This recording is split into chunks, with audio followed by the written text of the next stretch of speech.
My wife said, "My ex is joining us for Christmas dinner. Be mature about it." I nodded, of course. What she didn't know was that I invited her ex's fiancé too. The dinner table turned into a scene nobody in my family will ever forget. I'm Derek, 29, and I've been married to my wife Vanessa for 3 years. This Christmas was supposed to be like every other. My parents hosting, my sister and her kids running around, good food, the usual family chaos. Until 2 weeks before the holiday, when Vanessa dropped a bomb that changed everything. We were in the kitchen on a Tuesday night. I was making pasta, she was scrolling through her phone, and out of nowhere she said, "So I invited Marcus to Christmas dinner at your parents' place." I stopped stirring. Marcus? Your ex? Marcus?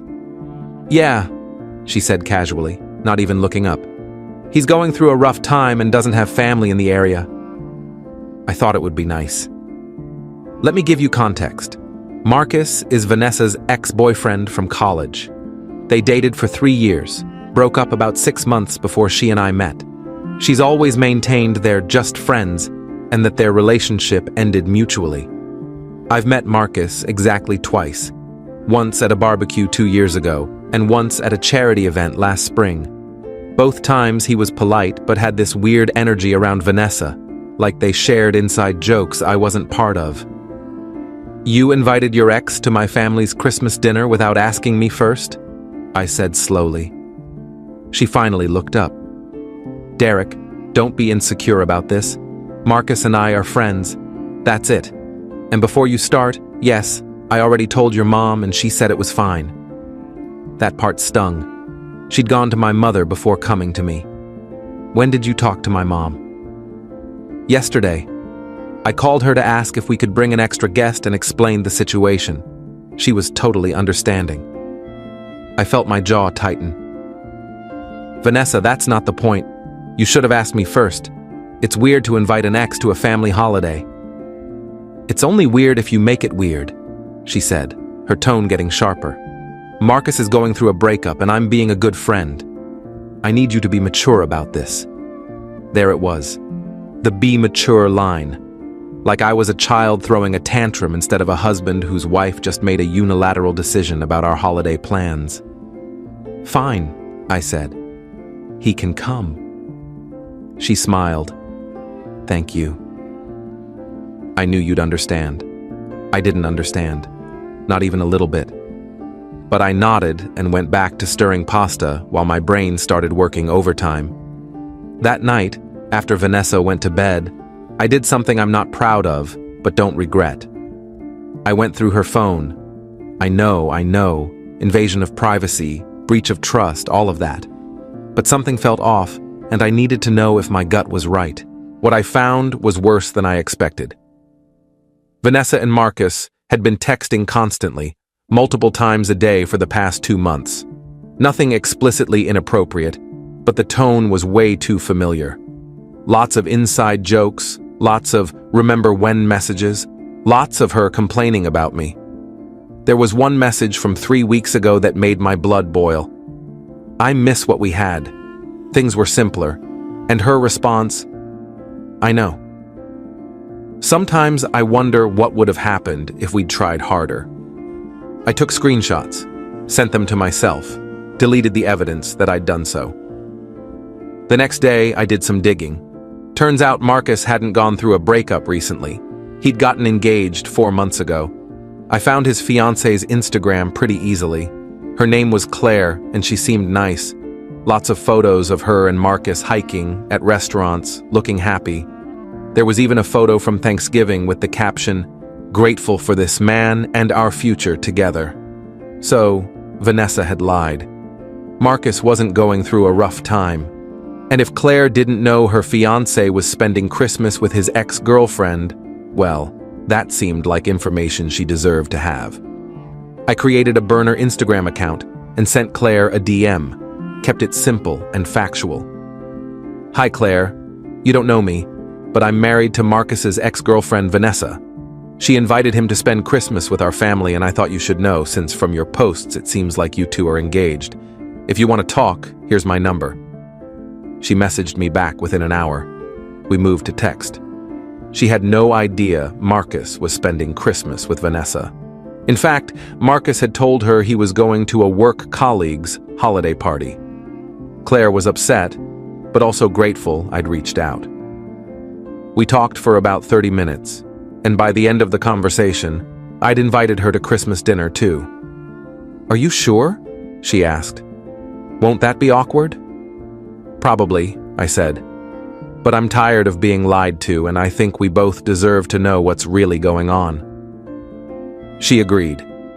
The next week was normal on the surface. Vanessa talked about Christmas plans, what dishes we should bring, whether we should exchange gifts with Marcus. That last part almost made me laugh. I just nodded along, playing the mature husband she wanted me to be. Christmas Eve, Vanessa was in a great mood. She kept texting Marcus about timing and logistics. I heard her on the phone with him that night, confirming he'd arrive at my parents' house around 2 p.m. She was practically giddy. Christmas morning, we opened presents at home before heading to my parents' place. Vanessa got me a watch I'd mentioned months ago. I got her a necklace. We smiled and kissed and pretended everything was fine. We arrived at my parents' house around 1 p.m. My mom had gone all out, full turkey spread, 3 types of potatoes, green beans, rolls, pies. My dad was watching football. My sister Lauren was wrangling her 2 kids. It felt normal and warm, and I almost felt guilty for what I was about to do. Almost. Marcus showed up at 2:15 p.m. He brought wine and a charm that made my mom love him immediately. Vanessa lit up when he walked in, gave him a long hug that lasted about 3 seconds too long. I shook his hand firmly, smiled, and said, "Good to see you, man." "Thanks for having me," he said. "I really appreciate it." We all settled into the living room. Marcus fit right in, laughing at my dad's jokes, asking my sister about her kids. Vanessa kept finding excuses to sit next to him, to touch his arm when she laughed. I watched it all with a calm I didn't actually feel. At 2:45 p.m., the doorbell rang. "I'll get it," I said, standing up quickly. I opened the door to find Claire standing there in a red sweater, holding a bottle of wine, looking nervous but determined. "You must be Derek," she said. "Claire," I said warmly. "Thanks for coming. Come on in." I led her into the living room. The reaction was instantaneous. Vanessa's face went white. Marcus literally stood up so fast he knocked over his beer. "Claire?" Marcus said, his voice cracking. "What are you doing here?" "I was invited," Claire said calmly, looking at me. "Derek was kind enough to include me when he heard you'd be spending Christmas with your ex-girlfriend." The room went completely silent. My mom looked confused. My dad muted the TV. Lauren's eyes went wide. "Derek," Vanessa said slowly, standing up. "What is this?" "This is Claire," I said pleasantly. "Marcus's fiancée." "Marcus, I don't think you mentioned to Claire that you were spending Christmas with Vanessa. And Vanessa, I don't think you mentioned to me that Marcus is engaged. So I thought we should all spend the holiday together. You know, be mature about it." I used her words, her exact words. Marcus looked like he wanted to disappear into the floor. "Claire, I can explain." "Explain what?" Claire said, her voice shaking now. "Explain why you told me you were going to a work party? Explain why you're spending Christmas with your ex-girlfriend and her family without mentioning it to me? Explain why Derek had to be the one to tell me what you were doing?" "It's not like that," Marcus started. "Then what is it like?" she shot back. Vanessa turned to me, her face red now. "Derek, this is insane.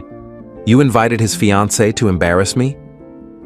"I invited her because she deserved to know where her fiancé was," I said calmly.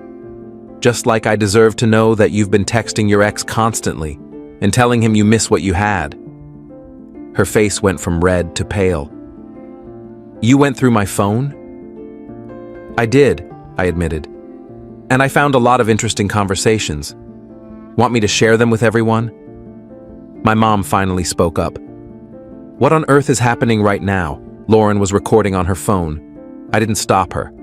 Marcus tried to approach Claire. Baby, please, let me explain. Vanessa and I are just friends. She was going through some stuff and needed support. I wasn't going through anything, Vanessa snapped at him. What are you talking about? And just like that, their stories fell apart. Marcus claimed Vanessa needed emotional support. Vanessa claimed Marcus was the one going through a hard time. Neither story matched what they'd told other people. They were both lying, and they'd been caught. Claire looked at Marcus with disgust. We're done. Completely done.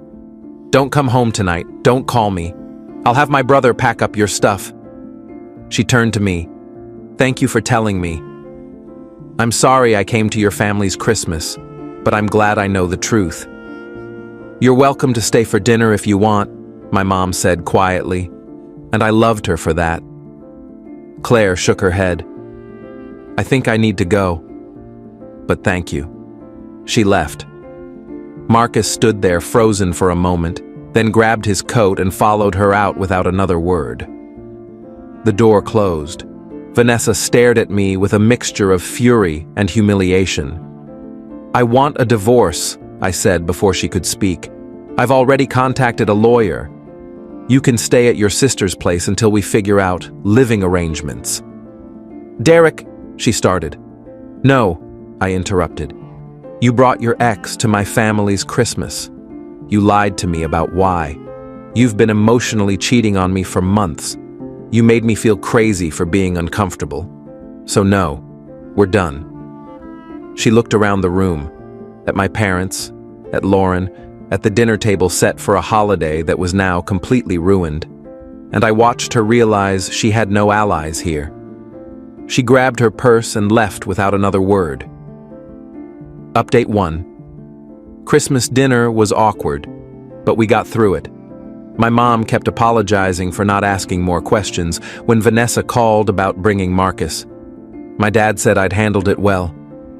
Lauren told me the video had already been shared with our extended family group chat, and everyone was on my side. I stayed at my parents' house that night. Vanessa texted me 17 times, ranging from angry to apologetic to pleading. I responded to one, talk to my lawyer. The next day, I went back to our apartment with my dad and brother-in-law to pack essentials. Vanessa wasn't there, but she'd left a note on the kitchen counter. I'm sorry. I never meant for any of this to happen. Can we please talk? I threw the note away. Update 2. A week later, I met with my lawyer. I had the screenshots from Vanessa's phone, which my lawyer said would be helpful. I also had documentation showing I'd paid for most of our shared expenses, which mattered for asset division. Vanessa moved in with her sister. She tried to reach out through mutual friends, asking them to convince me to give her another chance. Most of our friends sided with me once they heard the full story. A few said I'd been dramatic with the Christmas ambush, but honestly, I don't care. Claire reached out to me a few days after Christmas. She thanked me again and confirmed she'd broken off the engagement. She said Marcus had tried to claim nothing physical happened between him and Vanessa, but the emotional affair was enough for her. She'd dodged a bullet, and so had I. Marcus apparently lost it after the breakup. According to mutual friends, he blamed Vanessa for ruining his relationship, and Vanessa blamed him for ruining her marriage. They're both right. Final update. It's been 2 months since Christmas. The divorce is moving forward smoothly because Vanessa doesn't want to fight it. I think she's embarrassed and just wants it over with. We're selling the apartment and splitting assets 60-40 in my favor since I paid for most of it. I've been staying with my parents while I look for a new place. It's been good. Lots of family dinners, game nights with my sister, quiet time to process everything. Vanessa sent me a long email last week. She apologized for everything, said she'd been confused and made terrible choices, that she never physically cheated but understood why I felt betrayed. She asked if someday we could be friends. I didn't respond. Maybe someday I'll feel differently, but right now, I just want her out of my life. Claire and I got coffee last week. Not romantic, just two people who went through similar things comparing notes. She's doing well, starting therapy, focusing on herself. She thanked me again for reaching out and said if I'd stayed quiet, she might have married someone who would have kept choosing his ex over her. As for me, I'm doing okay. Some days are harder than others. I miss being married, but I don't miss being married to someone who didn't respect me. My family keeps joking that I won Christmas, and honestly, they're not wrong. That dinner table scene will be talked about for years. My mom already said next Christmas I get to approve all guests. Edit 1. People keep asking if I feel bad about ambushing them on Christmas. Honestly, number. They chose to lie and sneak around. I just chose the timing of when the truth came out. If they didn't want to be embarrassed in front of family, they shouldn't have done embarrassing things. Edit 2. Lauren's video didn't go viral or anything, but it's definitely been shared around our extended family and friend groups. Vanessa's mortified. Marcus apparently deleted all his social media. Claire is living her best life from what I can see on Instagram. Edit 3. Someone asked what my dad said when it all went down. After Vanessa left, he came over, put his hand on my shoulder, and said, "Son, that was the most interesting Christmas we've ever had." Well done. Coming from my dad, that's basically a standing ovation.